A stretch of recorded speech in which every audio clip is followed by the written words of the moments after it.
Hi guys, welcome back to the channel. Let's continue with secondary hyperparathyroidism. Diagnostic workup: suspected history of dialysis and or renal failure confirmed by demonstrating hypocalcemia, hyperphosphatemia and elevated PTH level. Radiograph may show involvement of all bones with a patchy and motile, radiolucent or radio-opaque appearance. Expansion in the areas of brown tumor is also seen. Loss of lamina dura and tooth mobility are seen more commonly in secondary hyperparathyroidism. Treatment: managed by closely controlled dialysis or by a renal transplant. Significant bone disease associated with the condition may be prevented or reduced by medical management. Phosphate binders such as calcium carbonate and aluminum hydroxide antacid can reduce the hyperphosphatemia. Several forms of vitamin D can be administered. Prognosis may be totally incurable even with renal transplantation and effective dialysis. Now coming to the third thing, that is hypercalcemia of malignancy of paraneoplastic syndrome. Clinical presentation and pathogenesis: one of the three forms. Pella, clinically large primary or recurrent carcinoma with signs and symptoms of hypercalcemia, confused, constipated, nauseated and cacatic. Second presentation is small or unseen primary carcinoma in a patient with either asymptomatic hypercalcemia or symptoms of nausea, confusion and constipation. And third, occurs in patient with managed chronic bone metastatic disease like multiple myeloma.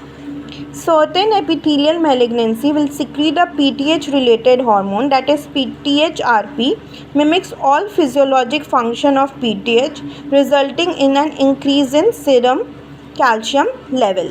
Okay, this will cause hypercalcemia.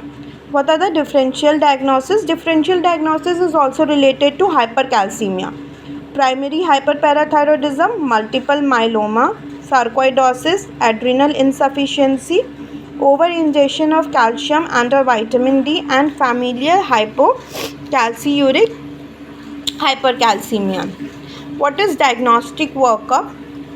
Lab tests need to be include an RIA for PTH, serum immunoelectrophoresis and a 24-hour urine collection determination of calcium and serum sodium, potassium, ACTH and cortisol levels. All this should be done. Then incisional parotid gland biopsy, total body PET scan and triple endoscopic examination. These are all done for diagnosis.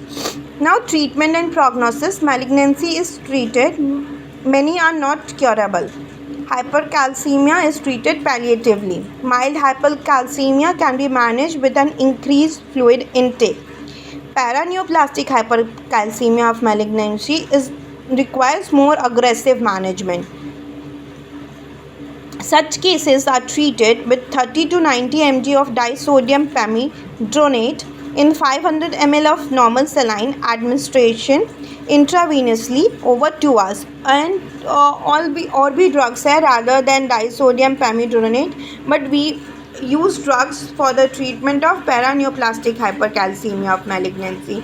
और अगर mild hypercalcemia तो वो fluid intake से ही ठीक हो जाएगा.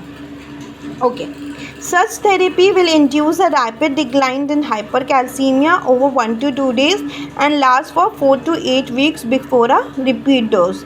Okay, एक repeat dose तो इसको लगेगा ही, लेकिन it will last for 4 to 8 weeks. Okay, this is all about hypercalcemia of malignancy, that is paraneoplastic syndrome. Okay, so we have done with primary parahyperthyroidism, secondary parahyperthyroidism and hypercalcemia of malignancy. Okay, next class we'll be starting with the new fibroosseous lesion. Till then, like, share, subscribe and comment. Bye.